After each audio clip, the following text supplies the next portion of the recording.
மாண்புமிகு அமைச்சர் பெருமக்கள், சட்டப்பேரவை உறுப்பினர்கள், சமூகத்தில் உற்று நோக்கக்கூடிய சமூக பணி செய்யக்கூடியவர்கள், குறிப்பாக தற்போது விவசாயம் செய்வது குறைந்தும் விவசாய நிலங்கள் குறைந்தும் வருகிறது. ஆதலால் மாண்புமிகு முத்தமிழறிஞர் தலைவர் கலைஞர் அவர்கள் மாண்புமிகு சட்டப்பேரவை உறுப்பினர்கள், நாடாளுமன்ற உறுப்பினர்கள் போன்ற கவனிக்கத்தக்க பிரமுகர்கள் விவசாயம் செய்ய முன்வந்தால் அவர்களுக்கு இலவச மின்சார இணைப்பு உடனடியாக வழங்கப்படும் என்று ஒரு அறிவிப்பை அறிவித்து அதற்கான அரசாணை வெளியிட்டு சட்டமன்ற உறுப்பினர்களுக்கு அந்த இணைப்புகள் வழங்கப்பட்டது. நான் விவசாயத்தை தவிர வேறு எந்த தொழிலும் செய்யாத ஒரு விவசாயி.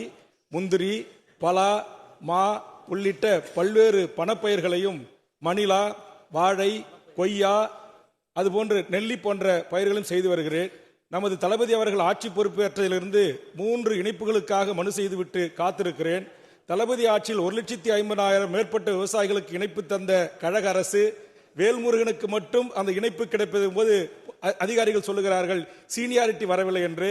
அமைச்சரையும் நான் அணுகி அந்த கருத்தை சொன்னேன். அமைச்சரும் உடனடியாக சம்பந்தப்பட்ட எஸ்சி அவர்களை தொடர்பு கொண்டு தெரிவித்த போது இன்னும் 300 பேருக்கு பிறகுதான் உங்களுக்கு கிடைக்கும் என்கிறார். தலைவர் கலைஞர் அவருடைய அரசாணையை பின்பற்றி இன்றைக்கு விவசாயம் நம்ம மாண்புமிகு அண்ணன் நேரு போன்றவர்கள் செய்கின்ற போது பத்திரிகை ஊடகங்களிலே கோடிக்கணக்கான மக்கள் பார்த்து அந்த இயற்கை விவசாயத்திற்கு மக்கள் ஆர்வம் காட்டுகிற சூழல் இருக்கிற காரணத்தினால் மக்களால் அறியப்படுகின்ற அரசியல்வாதிகளாக இருந்தாலும் சட்டப்பேரவை உறுப்பினர்களாக இருந்தாலும் விவசாயிகளாக நாங்கள் அந்த விவசாய தொழிலை குலத்தொழிலாக செய்கின்ற காரணத்தினால் உடனடியாக அந்த மின் இணைப்புகளை எம்எல்ஏ இருக்காங்க இவங்களுக்கு அவசரமாக கொடுக்கணும்னு இல்லாமல் நாங்களும் விவசாயிகள், நாங்களும் இந்த அரசின் பலனை அடைவதற்கான வாய்ப்பையும் விவசாயத்தை ஊக்குவிப்பதற்கான வாய்ப்பையும் உருவாக்கி தருகின்ற வகையில் சட்டமன்ற உறுப்பினர்களுக்கு கூடுதல் மின் இணைப்பு தருவதற்கு மாண்புமிகு துறையின் அமைச்சர் முன் வருவார்களா என்பதை தங்கள் வாயிலாக கேட்டு அமர்கிறேன். குறிப்பாக இயற்கை விவசாயம் செய்வதற்கு.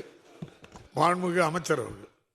மாண்புமிகு பேரவைத் தலைவர்களே, ஒரு சட்டமன்ற உறுப்பினருக்கு ஒரு இலவச விவசாய முன் இணைப்பு என்பது முன்னுரிமை அடிப்படையில் ஏற்கனவே முத்தமிழறிஞர் டாக்டர் கலைஞர் அவர்களால் வழங்கப்பட்டு அது இப்பொழுதும் நடைமுறையில் இருக்கின்றன.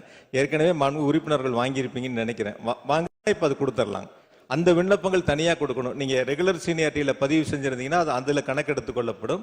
எனவே ஏற்கனவே பெறாமல் இருந்தால் அது முன்னுரிமை அடிப்படையில் ஒரு மின் இணைப்பு மட்டும்தான் வழங்க முடியும். நீங்கள் 3 கேட்டிருந்தா அதில் மீதி 2 சீனியாரிட்டியில் தான் வரும். எனவே அந்த ஒரு மின் இணைப்பு முன்னுரிமை அடிப்படையில் கொடுப்பதற்கு அரசு பரிசீலிக்கும் என்பதை மாண்புமிகு பேரவைத் தலைவர் மாண்புமிகு உறுப்பினர்களுக்கு தெரிவித்துக் கொள்கிறேன்.